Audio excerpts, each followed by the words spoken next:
Number 4. Lucy Ann Johnson. In 1961, 26-year-old Lucy Johnson was living in Surrey, British Columbia with her husband, Marvin, and their 2 children, Linda and Daniel. Later that year, Lucy went to work in the morning and never returned back home. Even though Marvin knew that his wife was missing, he didn't report her disappearance to the police. Marvin got remarried to another woman and told his 2 children to never mention their mother's name again. Linda and Daniel were only 7 years old when their mother disappeared, and they had always held on to the hope that she was alive somewhere. In 1965, 4 years after Lucy's disappearance, Marvin finally reported her missing. Police were very suspicious of Marvin's actions and concluded that he was responsible for her disappearance. Marvin was extensively questioned and his backyard was excavated, but after weeks of investigation, no evidence was found to charge him as the suspect. Over the years, Daniel died from drowning when he was 20 years old, and in 1990, Marvin passed away from a heart attack. In June 2013, almost 52 years after Lucy went missing, the police highlighted her disappearance as a cold case in their Missing of the Month series.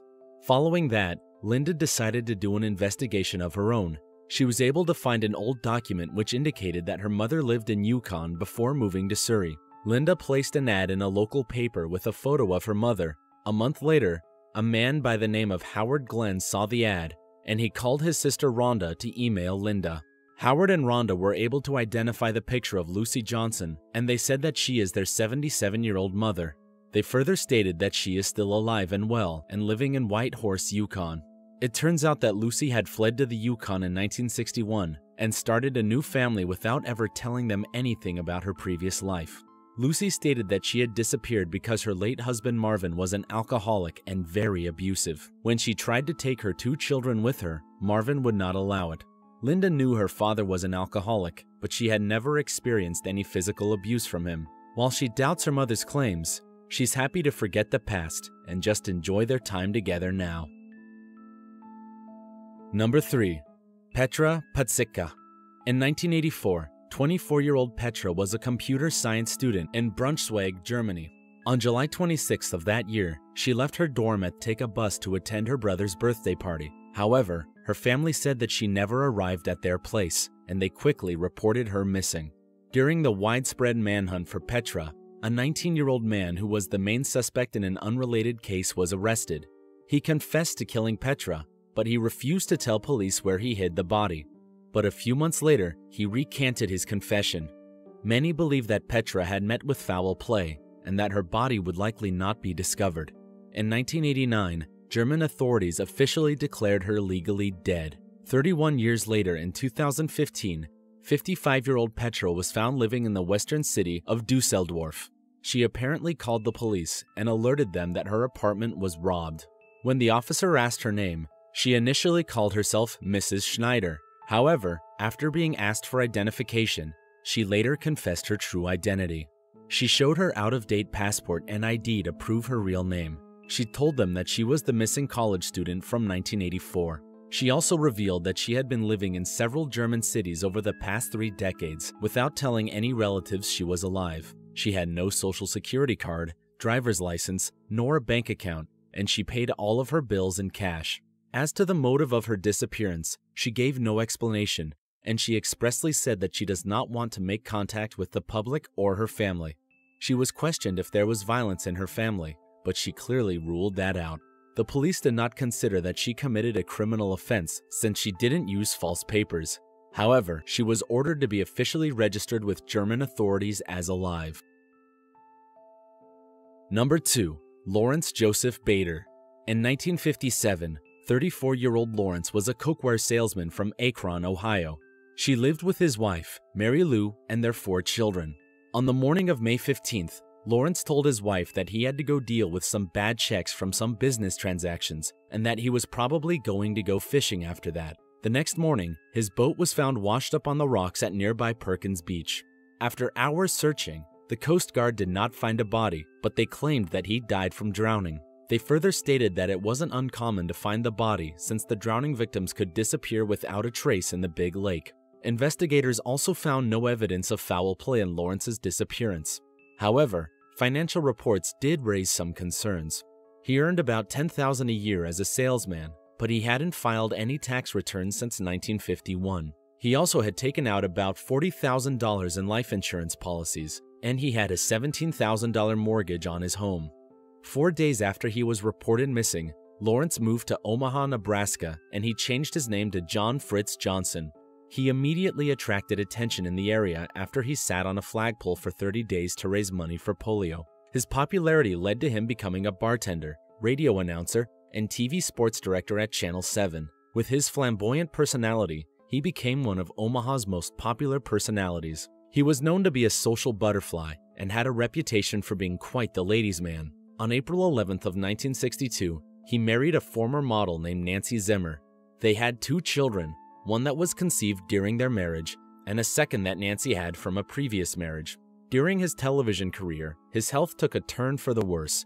He had been diagnosed with a malignant tumor which ended up costing him his left eye, and he had to wear an eye patch to cover it. In February of 1965, a family friend of the Bader's family recognized Lawrence despite the eye patch and the mustache he had. The friend then called 2 of Lawrence's brothers and told them what he saw. The man went up to John and told him that he was Lawrence Bader. However, John said that he had no idea who Lawrence Bader was, and even agreed to be fingerprinted and to meet the 2 Bader brothers to prove this. Both Omaha and Chicago police took his fingerprints and sent them off to the FBI. They were compared to a set of fingerprints on file, and it perfectly matched to Lawrence Bader. In spite of this, he still continued to say that his name is John Fritz Johnson, and he had no recollection of his previous life. He had no clue who his first wife was, and no recognition of his own mother. His 2 brothers tried to catch him in a lie with trick questions, but they became convinced that his prior memory was totally wiped out. He spent a week undergoing tests in an Omaha hospital, and doctors concluded that he really didn't have any knowledge of his former life. Even if he didn't recall his previous life, he was still in an incredible web of legal problems. He was married to 2 different women at the same time, and he wasn't providing child support to his first 4 children. His first wife had received the life insurance money when he was declared dead. Under Nebraska law, the judge declared that since he was married before, his second marriage was automatically considered void. With all the bad publicity he was receiving, sponsors did not want to have their businesses associated with him, and as a result, he was forced to leave his job at the TV station. Lawrence ended up staying at a welfare home, but he still continued to visit his second wife Nancy and their children daily. About a year after the whole mess started to unravel, he learned that he was suffering from terminal liver cancer. He later died on September 16th of 1966, still denying any knowledge of his previous life. Number 1. Agatha Christie. On the evening of December 3, 1926, 36-year-old Agatha, a well-renowned crime novelist, left her home in Sunningdale, England. She left a note for her secretary that she was going to Yorkshire. The next morning, her vehicle was found abandoned at the edge of a quarry not far from her home. The hood was up and the headlights were on. Inside, authorities found Agatha's fur coat, her old driver's license, and a bag of clothes. Their initial theory is that she met with foul play, and the prime suspect is her husband, Archibald Christie. A few days prior to Agatha's disappearance, Archibald asked for a divorce, and he told her that he was having an affair with Nancy Neely. Detectives questioned Archibald for 2 days and even searched through all of his belongings in his house, but after an extensive investigation on him, he was ruled out as a suspect.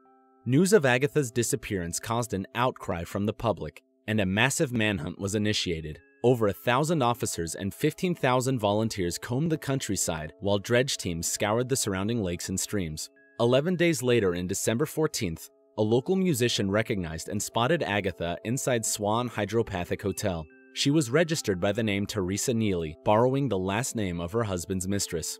There had been a debate over what happened to Agatha during those 11 days. At the time, many believed she staged her own disappearance for publicity, while others suggested that she was planning a clever scheme to frame her husband and his mistress for murder. However, Agatha claimed that she had no memory of how she'd ended up at the hotel. It had been theorized that Agatha's impending divorce and the recent death of her mother caused her to enter a deep depression. A day before she disappeared, a witness saw Agatha walking alone down the road. In spite of the cold weather, she was only wearing a thin dress, and she appeared to look very upset and confused. In 1928, 2 years after the incident, their divorce was finalized. Agatha traveled to Istanbul that year and met Max Malawan, whom she married in September of 1930. Agatha herself said very little about the disappearance. She rarely discussed the matter in interviews, and there is barely any reference about it in her biography. Agatha died on January 12th of 1976, and she took the full truth about what happened to her grave.